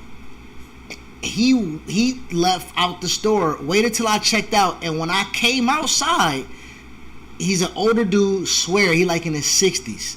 He like, "Hey man, I get some killer stuff in from Michigan. Anytime. I'm just up the road. I'm by myself. Me and my wife, my 2 dogs. If you want to smoke, I got a view outside the lake. Pull up." Nigga, never met the nigga in my life, cuz. Weed. Weed do that. Nigga, it brings people 30-year difference, my nigga. A whole generation it brings together, my nigga. Everybody should just smoke one. It should be like a law. At least one time. Yo, I'll be watching them shows on YouTube where the grandma smoke weed for the first time, or hit or do edibles or mushrooms for the first time. I'm like, oh nigga, I wish I didn't do it for the first time. I want to do it. Yo, I saw a video where it was like a Catholic, an atheist, and like a Jewish person just smoke weed for the first time. It was so peace. Like they were just chilling and joking and laughing and having a good time. Yo, it was amazing. Just to see like people just chill the fuck out. I think if you're going into government, everybody in government should smoke at least one out, because you'll chill the fuck out. So yeah, let's figure this shit out. And you know how me and you get creative when we get smoking and we get to a cipher. You know, we start picking up all these different ideas. Maybe they figure out, you know what? Yo, it'll be a lot of bipartisan, my nigga, if niggas in the House and the Senate just passed around, just had a rotation trying to get shit together. Why can't we have free healthcare? You know what? Why am I sweating this? You know what? Let's get this fucking free healthcare. Get that going. Let's go. Like, come on. Yo, I ain't gonna hold you. Hakeem Jeffries, House Representative. I'm gonna need you to, on me, nigga. I need you to loosen up that tie a little bit, cuz. Yo, you a black man representing Brooklyn. You about to have the highest prestige seat that you can have in your spot. I need you to loosen up the tie a little bit, my guy. No, and knowing him, that nigga probably be firing up after he get off, nigga. No, this nigga name is Hakeem Jeffries. Ain't no way in hell this nigga don't smoke. You know what I mean? I ain't gonna. Man, but no, man. Before we get, but what I wanted to say, before I get out of here, and I know you might have something. Social equity licenses without capital access is a brochure. A license fee waiver for someone who can't afford the building, can't get a bank loan, and has a felony record that half the program still used to disqualify them. That's not equity. That's a press release. Okay? The states doing it right are the ones doing three things simultaneously. Automatic expungement for cannabis conviction, real capital programs, not just fee waivers, and banning vertical integration for new operations or new operators so big cannabis can't just buy up every license in the market. Virginia's new framework is the closest to getting all three right. So I just want to give a shout out to Virginia, you know what I'm saying? I ride in VA, die in VA.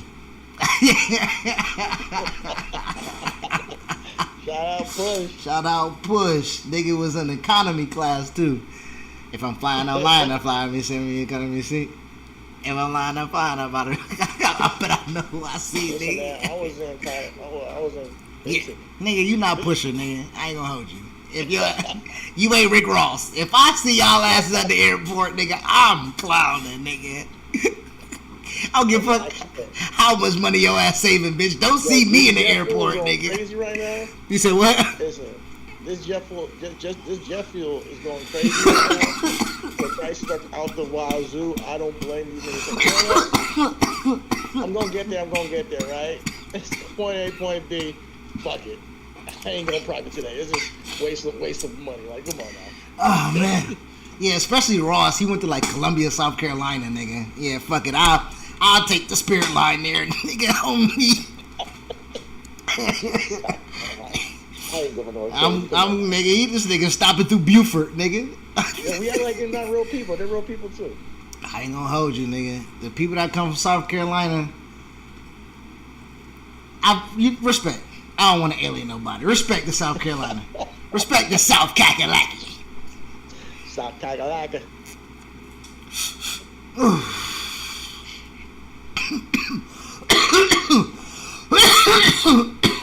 Excuse me. Okay, so my final word and final solutions. If you smoke, know who you're buying from. Every dollar spent at a black-owned dispensary is economic power. Find them, make it a habit. That's my thing right now. The black operators, buy from black dispensaries when you can. Support the brands because the industry will look like who spends money in it. Let's Axe. You know? Okay. So I just want to make sure that we say that, man. You know, the legislation movement was built on the backs of blacks and brown communities who were destroyed by the war on drugs. Now that the money's real, like really real, the same systems that excluded us are running social equity programs that exist to say they tried. It's not real, right? I want to be real with this. The door is more open than it's ever been. The question is whether we're going to build capital networks, co-ops, and community investment funds to walk through it. That is how we get it. The system isn't going to hand us the key. We gotta fucking build the house and make our own.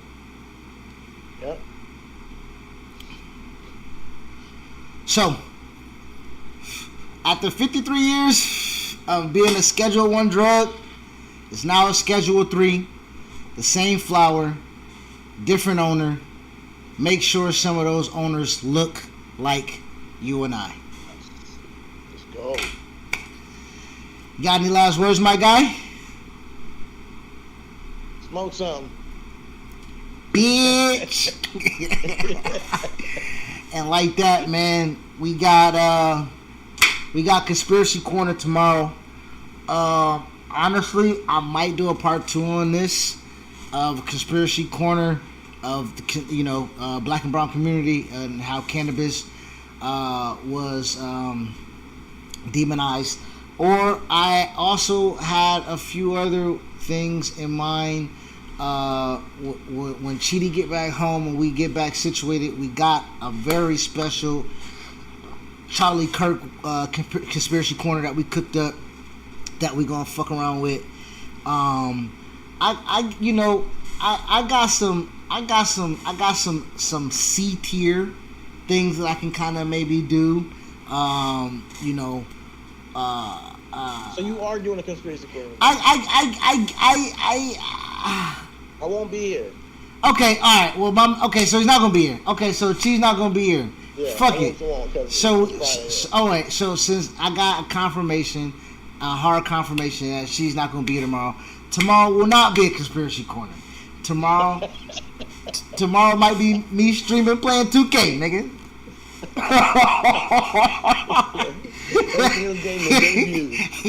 On me, nigga.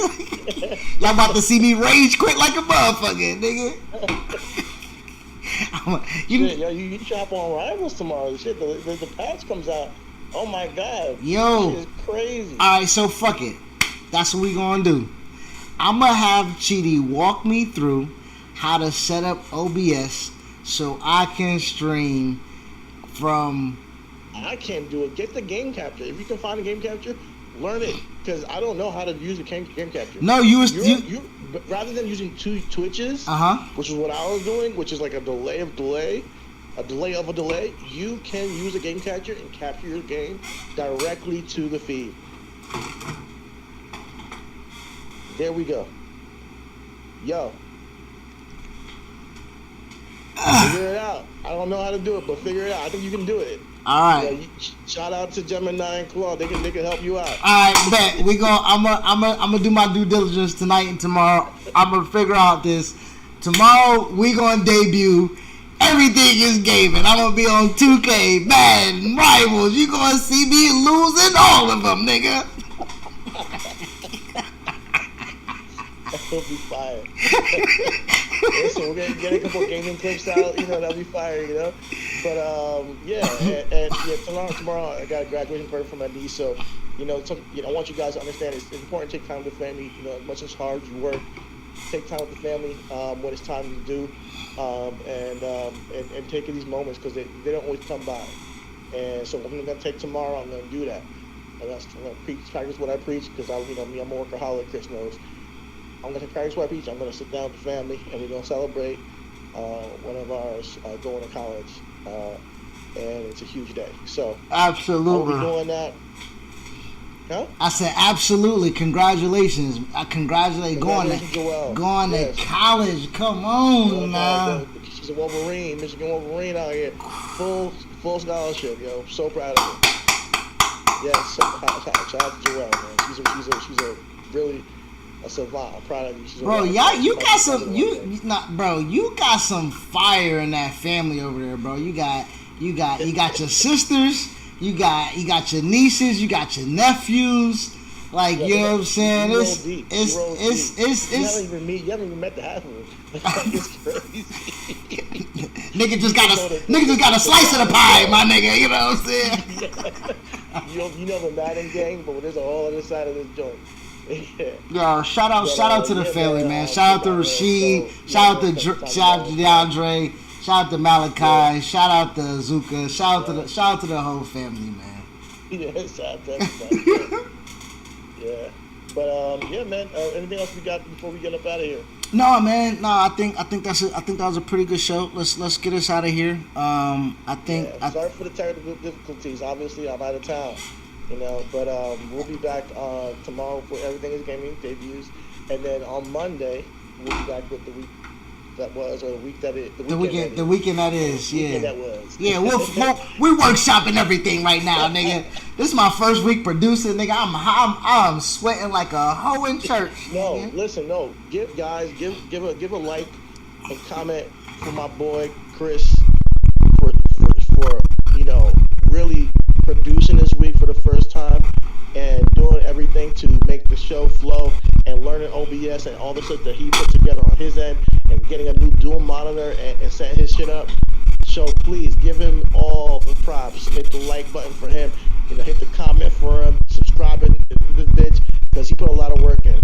And he was about to do this whole thing tomorrow by himself, but today he's gonna do this by himself. I came in for as much as I could. No, you came in for the whole show, man. You did the whole. I mean, I think this week. I mean, to be honest, like our week, we've had technical difficulties at the house. We've had family emergencies. There's not one day we did not have. It's not one day. It's not one day. And honestly, I ain't talked to Chidi all day, nigga. He hit me up at 9:30, like, yo, you on? I'm like, nigga, what? Are you on, nigga? I didn't know you was alive. Motherfucker, didn't even say I landed. Motherfucker just said, I'm on. I woke up from a nap. I was like, dude, I haven't even slept since that last episode. I barely slept since that last episode. But yeah, here we are, and we're doing it. Now listen, man, it's just like we believe in what we're doing, and we're getting a lot of love from people in our corner, and it just feels right. Like what we're doing right now, it feels right. And it does. And I didn't know how it would look us going 5 days a week. Break it up. Oh, I think that's the fan. I think that's really the fan that's chopping out my shit. I didn't know how we would do this 5 days a week realistically. I didn't know how consistent I was gonna be able to show up and be real present and not put a lot of the work on you producing, trying to figure out the show, topics of the show, everything like that. Like, nigga, I figured out a thumbnail, cuz like I don't know what's going on with me, nigga. Nah, that's what we need, man. Yo, there's 2-man effort though. I know a lot of people. Again, your nephew's doing it dolo, but he has a streamline. Our two brains trying to figure out this and streamline it and really put the work in and the sweat equity, as you can see, real sweat equity, and do this on a low budget. It's really inspiring for me, and I don't take this for granted as I did previously when we was doing Reasonable Wrestling. If anybody have seen us before, we had a podcast, Reasonable Wrestling, where we came from a reasonable place of wrestling takes, right? Where we discussed wrestling and everything like that. And I felt like I asked them a couple years into it. I said, "Do you think we have a cap to this? Do we have a ceiling on this?" And Chidi was all in. He was like, "Nah, nigga, if we do this right, I think we can break through." You know what I'm saying? And all intents and purposes, we see people who have broke through, who got national recognition, who at least can pay their bills doing it or whatever the case may be. But this feels better because of what it is that we're talking about, who we're speaking to. We're speaking to a vast majority.